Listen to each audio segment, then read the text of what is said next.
President Donald Trump ने ऐलान किया है कि वो ईरान से किसी भी तरह की बात नहीं कर रहे हैं। उन्होंने ये भी धमकी दी है कि ईरान के एटमी अड्डे पर हमले की हर्जाने में अमेरिका एक भी पाई ईरान को नहीं देगा। वहीं ईरान सशस्त्र बल के चीफ ने दावा किया है कि नेतन्याहू बहुत जल्द युद्ध समझौता तोड़कर फिर से हमला करने जा रहे हैं।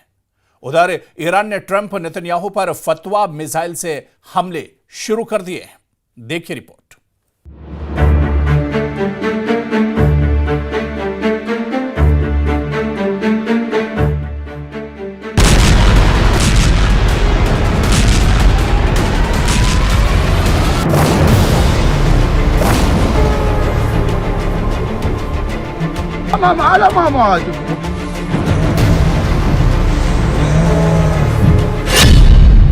ईरान का atom bomb active, Netanyahu Trump के खिलाफ फतवा। क्या ईरान फिर से एटम बम बनाने लगा है? क्या ईरान को इंटरनेशनल एटॉमिक एनर्जी एजेंसी यानी IAEA ने 90% यूरेनियम संवर्धित न करने की चेतावनी दी है? 24 जून को सीजफायर के ऐलान होने के बाद से अब तक जो रिपोर्ट सामने आई है उसके मुताबिक ईरान के 3 परमाणु ठिकानों फोर्दो, नतांज और इस्फहान में 22 जून को हुआ अमेरिकी हवाई हमला पूरी तरह से सफल नहीं रहा है।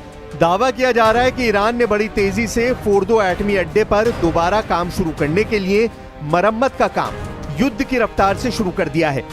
ईरानी वॉर एक्सपर्ट्स अब दावा करने लगे हैं कि 7 दिन के अंदर इजराइल और अमेरिका दोबारा से ईरान पर हमला कर सकते हैं। हम आपको दिखाने जा रहे हैं ईरान के शीर्ष शिया मौलवी अयातुल्ला नासिर मकारिम शिराजी ने राष्ट्रपति ट्रंप और प्रधानमंत्री नेतन्याहू के खिलाफ फतवा क्यों जारी किया है।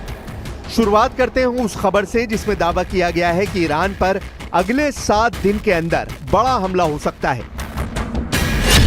7 दिन में ईरान पर फिर हमला, इब्राहिम मुत्तकी का दावा। 13 जून को इजराइल ने ईरान पर अपने 200 फाइटर जेट से भयानक हमले किए।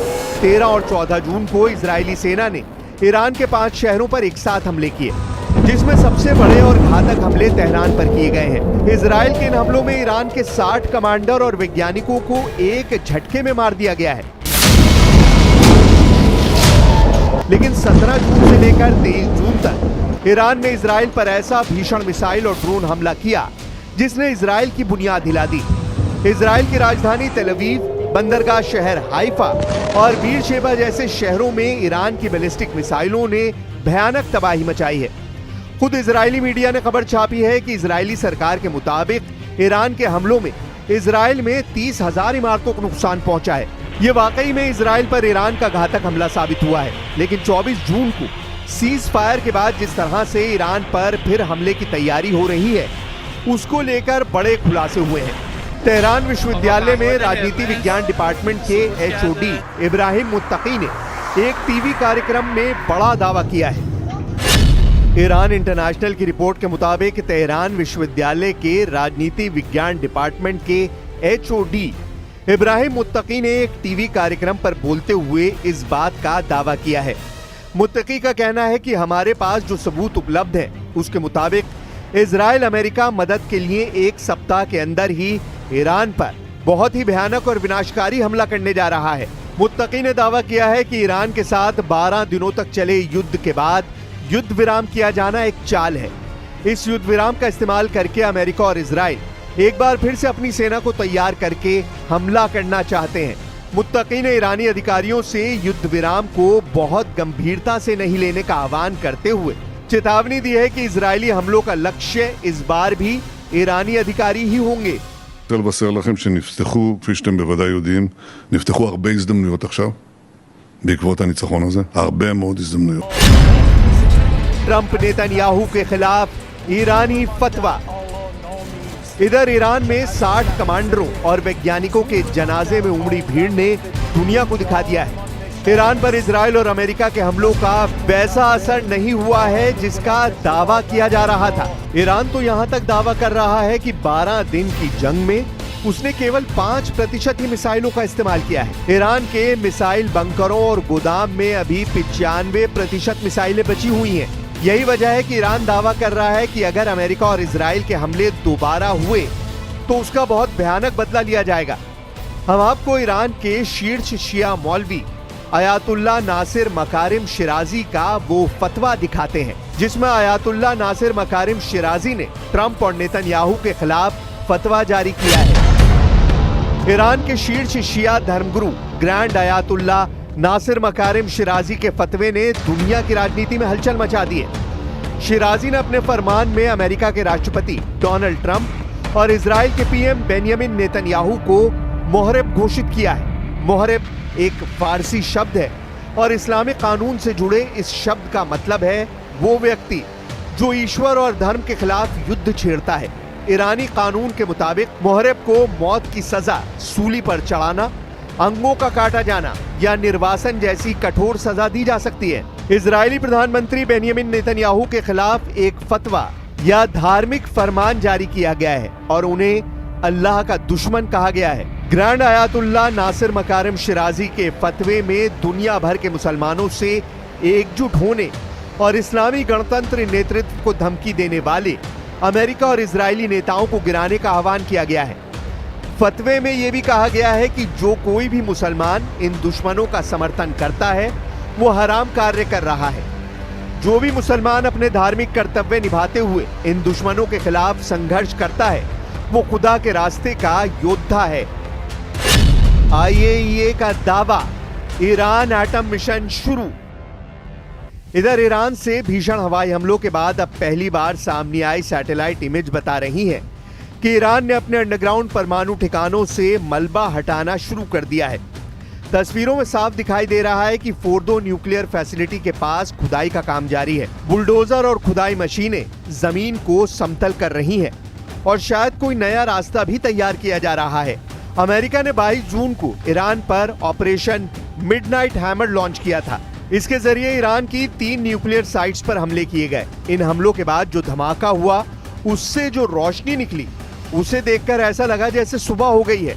एक अमेरिकी पायलट ने हमलों को याद करते हुए कहा था कि उसने अब तक की सबसे चमकदार रोशनी देखी थी। इसे देखकर ऐसा लग रहा था जैसे सुबह हो गई। 14,000 किलोग्राम वाला GBU-57 बमों के विस्फोट के कारण धरती कांप उठी। फोर्दो न्यूक्लियर साइट खासतौर से पहाड़ों के अंदर बनी है जिस कारण हमले के लिए इन बमों का इस्तेमाल किया गया। भीषण हवाई हमलों के बाद अब पहली बार सामने आई सैटेलाइट इमेज बता रही है कि ईरान ने अपने अंडरग्राउंड परमाणु ठिकानों से मलबा हटाना शुरू कर दिया है।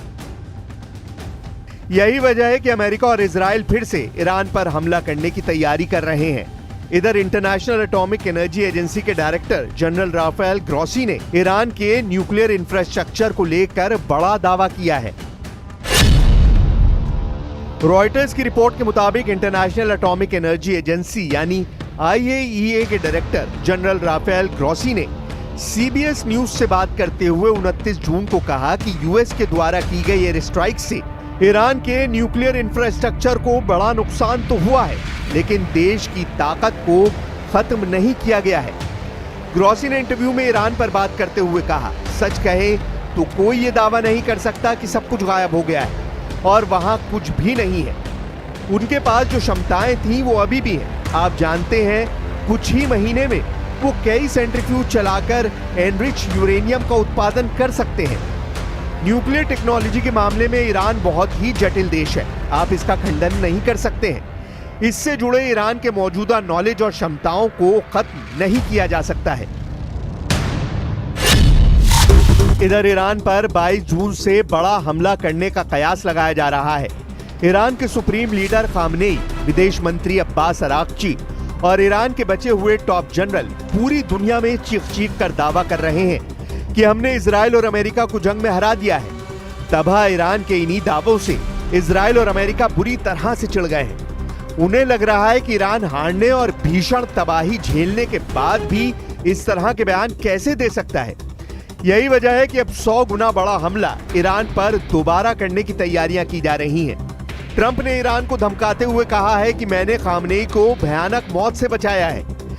ईरान के supreme leader Ayatollah Ali Khamenei जीत के झूठे दावे कर रहे हैं। मैंने खामनेई को एक भयानक और अपमानजनक मौत से बचाया। मुझे ये भी उम्मीद नहीं है कि वो मुझे इस तरह से शुक्रिया कहेंगे। अमेरिकी राष्ट्रपति ने दावा किया है कि वो खामनेई के ठिकाने से वाकिफ थे, लेकिन उन्होंने इजराइल और अमेरिकी सेना को उनकी हत्या से रोका, जिससे उनकी जान बच गई। उन्होंने कहा कि ईरान ग्लोबल सिस्टम में शामिल होने की जगह गुस्सा और दुश्मनी दिखा रहा है, जिसकी वजह से उनकी सेना, इकोनॉमी और भविष्य बर्बाद हो चुका है। I'm putting out a little statement. I'm going to respond to the Ayatollah's statement yesterday that we won the war. Oh, God, we won the war. And I said, look, you're a man of great faith, a man who's highly respected in his country. You have to tell the truth. You got beat to hell. And Israel was beat up too. अगर Iran पर दोबारा हमला हुआ तो ये तय मानिए कि इस बार अमेरिका और इजराइल सुप्रीम लीडर खामनेई को जान से मार सकते हैं और ईरान में मौजूद 10 एटम बम के लिए जरूरी 408 किलो यूरेनियम को भी तबाह कर सकते हैं। अब देखना होगा क्या अमेरिका और इजराइल अगले 7 दिन में ईरान पर हमला करते हैं या नहीं।